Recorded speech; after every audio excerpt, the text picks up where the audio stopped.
A. Ralph Epperson's book, The New World Order. So there is a basic disagreement about the nature of Lucifer, also known as Satan or the devil. The Bible depicts him as a force for evil, and Mr. Pike and others pictures him as a force for good. But the connection between Lucifer and the ancient mysteries needs to be further amplified. The mysteries had a purpose, to create a Superman. Where have you heard that before?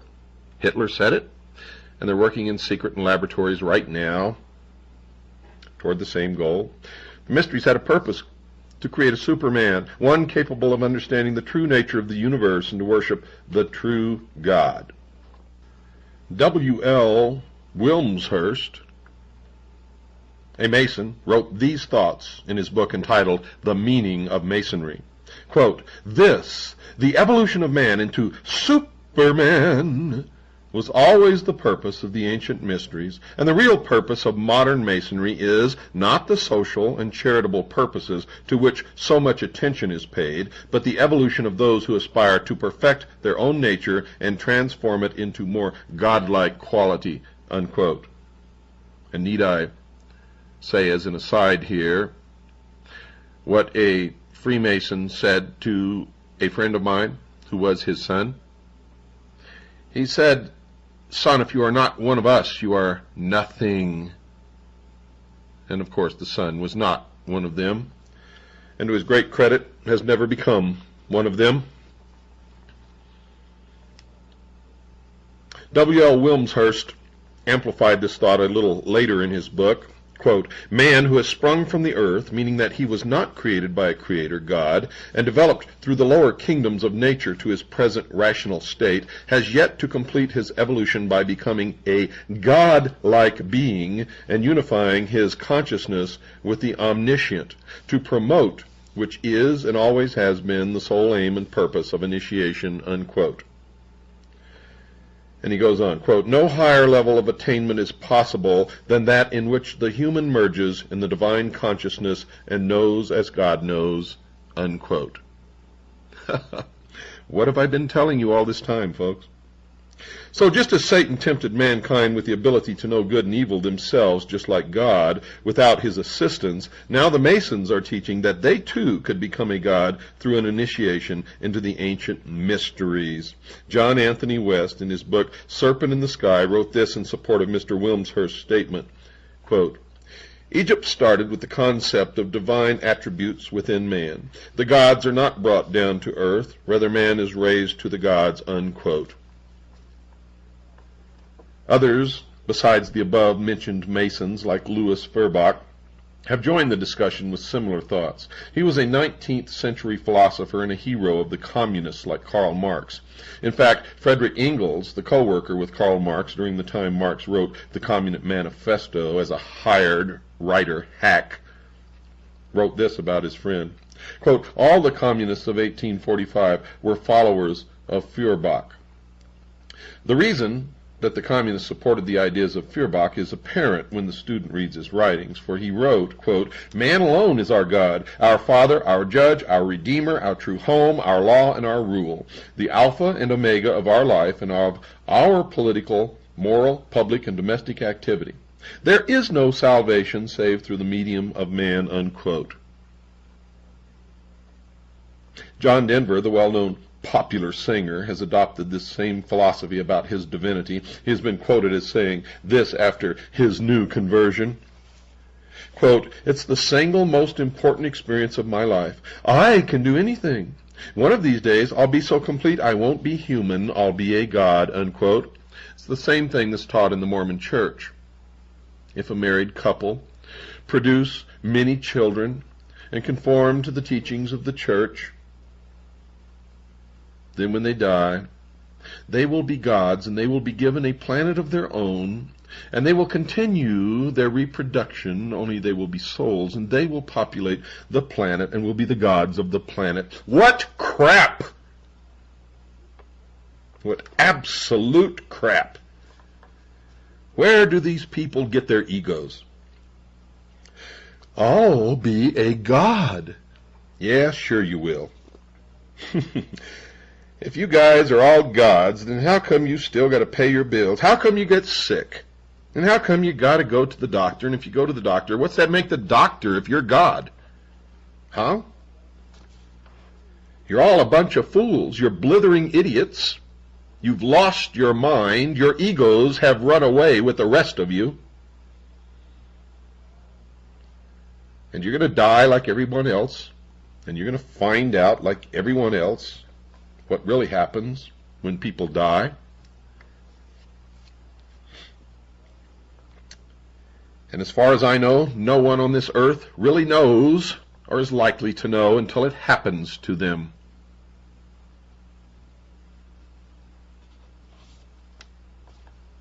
Put that in your pipe and smoke it. Mr. Hall, the Mason, stated a similar thought when he wrote this in his book entitled Lectures on Ancient Philosophy. Quote, "We may study the star intellectually, but we have never attained consciousness until we are the star." Unquote. But this idea that man could become a god is not new. The Bible anticipated it, and Isaiah wrote about it back in 741 BC. This is what he wrote in Isaiah chapter 43, verse 10, quote, "Thus saith the Lord, understand that I am he. Before me there was no God formed, neither shall there be after me." Unquote. And once again in Isaiah chapter 45, verse 5, quote, "I am the Lord, and there is none else. There is no God beside me." Unquote. And remember, all the Roman emperors declared themselves God. And they all died like every other man died, some of them by the assassin's sword or knife. God, yeah, Boy, you guys just take the cake, I'll tell you.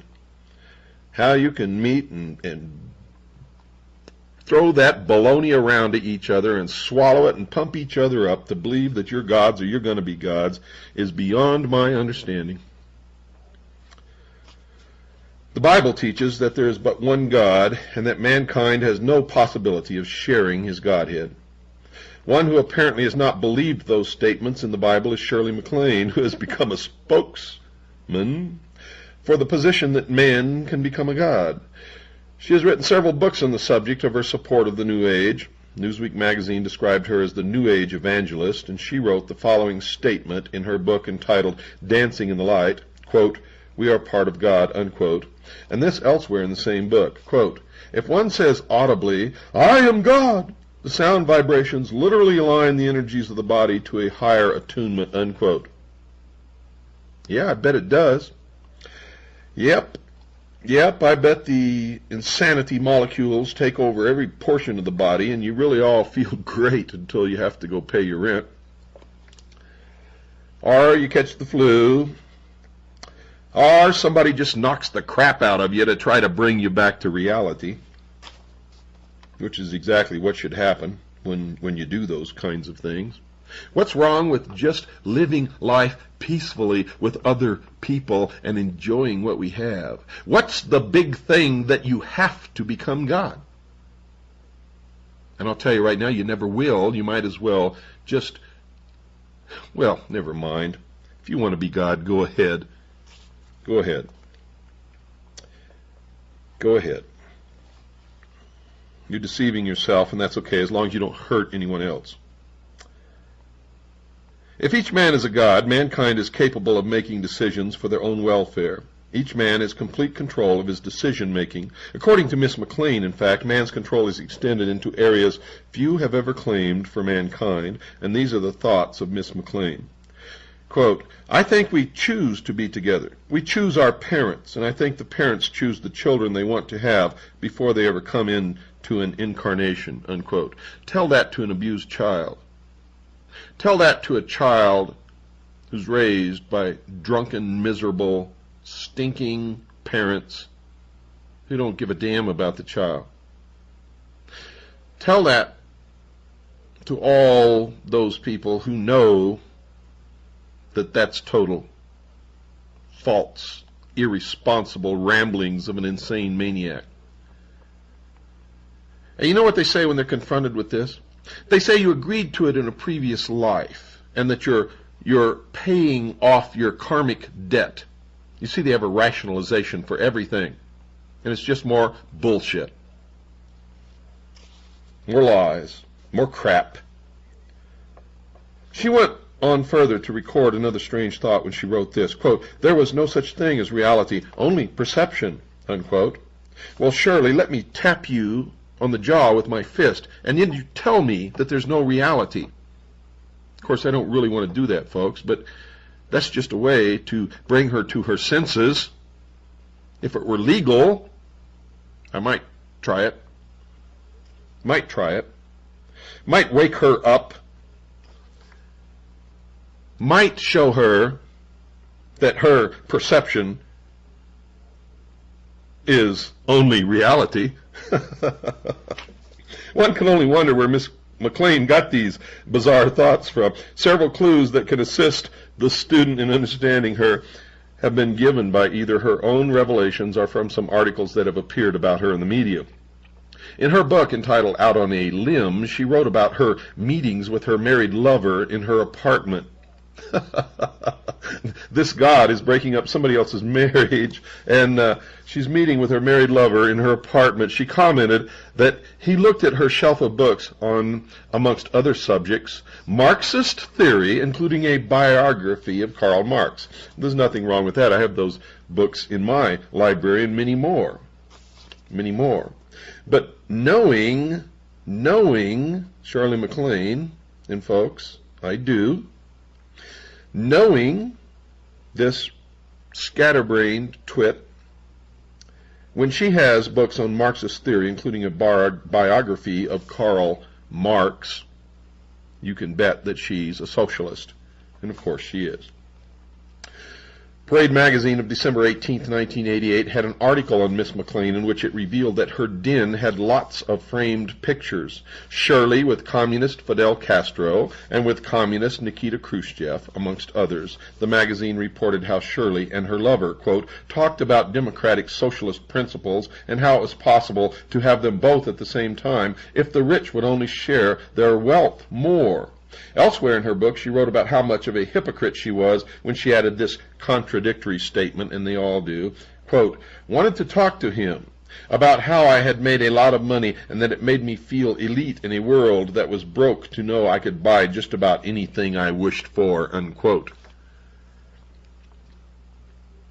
Just like Jane Fonda, who's been pushing for gun control for years, who was stopped by law enforcement officers on the freeway, and her car was found to contain many pistols and weapons, firearms.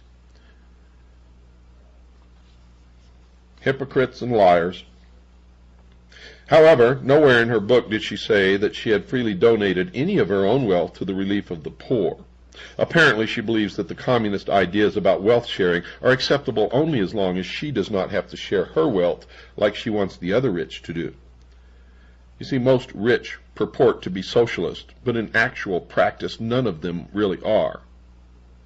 None of them would give away their wealth to the poor, ever. Yet they pretend to be liberal, socialist, Marxists. In reality, they demonstrate that they are exactly the opposite. They are liars and hypocrites. For the whole communist socialist idea is for the little people, you and I, who are to be their slaves in the New World Order. Miss McLean has since gone on a nationwide tour promoting her newfound religious views to the public. Newsweek magazine reported in 1987 that she had made a great deal of money explaining her new thoughts to others. Quote, since McLean began her tour in January 1987, more than 10,000 people in 15 cities have paid $300 admission fee, unquote. Well, you know me, folks. I have absolutely nothing against that. If she could have got $1,000 a head admission free, it would be okay with me. Now, 10,000 times 300 equals $3 million. I still have no complaint with that. This is the United States of America. If somebody wants it, give it to them. If they want to pay it, if they're that stupid, that's fine with me. I believe that people should be giving somebody something, though. But I also believe that if they're stupid enough to pay it, then they should be taken. That's how you learn. And a lot of people would disagree with me, but I'm sorry, folks. I'm sorry. That's what I believe. Obviously, Shirley's tours have proven to be both popular and lucrative. The Newsweek article on her seminar mentioned a little of what she teaches in them. The following are a few of her comments. Quote, "The earth is moving off its axis," she says, "and only the collective consciousness of mankind can right it. For the spiritually inclined, a window of light will appear on those days, August 16th and 17th, 1987, that McLean says will allow us to rise to a higher plane of cosmic understanding," unquote, pure bullshit, pure crap, pure New Age mesmerism, if you will, for nothing happened on those dates. Evangelist McLean became Dr. McLean when she reported some of her new cures for two of the world's most serious medical problems, AIDS and cancer of the abdomen. According to the Newsweek article, she told her audience, quote, "They, or those who paid to hear her in the 15 cities on the tour, all got to hear McLean's pronouncements on such subjects as AIDS. She thinks sufferers are sick because they have been bereft of love necessary to sustain the balance of health. And cancer. For cancer of the abdomen, she advises putting patients in a yellow room because yellow is the color frequency of that part of the body," unquote. More New Age mesmerism bullshit crap. And to think her patients only have to pay $300 for such wisdom. But Dr. McLean is not as dumb as one might think. The Newsweek magazine article reported, quote, "Everyone who attended had to sign waivers absolving the seminar's organizers from responsibility for psychological injury," unquote. How clever! How clever of Miss McLean. So someone in charge of arranging her seminars is aware that her ideas might cause psychological damage to those attending, and they have moved to protect her from malpractice lawsuits. Now, not only was this New Age evangelist making money on her personal lecture tours, she was also making money on her best-selling books. Now, I don't know what's wrong with A. Ralph Epperson. I don't know why he's saying this, because he purports to believe in the Constitution and the principles and ideals upon which this country was based, and there is nothing wrong with making money on anyone's personal lecture tours or on their books. And I can tell you right now that A. Ralph Epperson makes money on his lecture tours and on his books, and that's how he makes his living. So as far as I'm concerned, that is a partial discreditation of A. Ralph Epperson. As of July 1987, her book entitled Out on a Limb had sold 3 million copies, and her other major seller, Dancing in the Light, had sold 2.2 million. Could he be jealous? Is it possible that A. Ralph Epperson is jealous of Shirley MacLaine's ability to sell books? Time magazine reported that her 5 books on self-exploration and self-promotion have run to more than 8 million copies. Now, to me, that's admirable. If someone can write something that is so desirable by 8 million people that it sells 8 million copies, I don't care what they're writing about. That's admirable. She's providing an income for herself, her family, and people are obviously buying her books because they want them. Therefore, she's supplying them with a service. Whether it's bullshit or not, it doesn't matter. That's the American way, folks. That's what it's all about. There was a lot of people back in the early part of this century who hated automobiles, and therefore Henry Ford was the devil. But he sold an awful lot of them, and he came under the criticism of a lot of people for doing it. Sorry, folks, that's the American way. As far as I'm concerned, what A. Ralph Epperson is spouting in these few sentences here is socialism. And I admire him for his research and what he's done, and I know that he makes his living selling books and lecturing. And for him to spout this socialist attitude when he is doing the same thing is not acceptable. And he is a friend of mine, and I will certainly bring this to his attention. You know, I read this book a long time ago, and I'd forgotten that he had said these things. But I certainly will bring it to his attention. In fact, we may talk about it on the air when he's a guest of this show, and he will be a guest of this show very shortly. So you can look forward to some kind of an explanation of this. He says it appears as if selling the New Age religion can be very profitable. Well, Barnum and Bailey was very profitable, and it was all an illusion, just like the New Age religion. But in summary, perhaps the most cogent comment about the battle between the New Age and the Christians was made by Nesta Webster in her book entitled Secret Societies. Quote, "The war now begins between the two contending principles, the Christian conception of man reaching up to God, and the secret society conception of man as God, needing no revelation from on high, and no guidance but the law of his own nature. And since that nature is in itself divine, all that springs from it is praiseworthy, and those acts, usually regarded as sins, are not to be condemned." Unquote. You've heard me say before that in the New World Order, the law will be, "Do as thou wilt" shall be the whole of the law. And it will. The battle lines are drawn between those who believe in a creator God and those who believe that man can become God. These are the two opposing positions, and the battle between them, dear listeners, has most certainly begun. Now, don't get too upset over my criticism of the few paragraphs that A. Ralph Epperson wrote, condemning Shirley MacLaine's ability to write books and lecture and bring in a lot of money. For I'm sure that in his zeal, which many of us get carried away with, in his zeal to condemn the worship of Lucifer and the secret societies, he carried it a little bit too far, but we'll bring it up when he's a guest on the show. For I'm a little bit curious about it myself, but I haven't jumped off the edge. Let's put it that way. Good night, and God bless you all.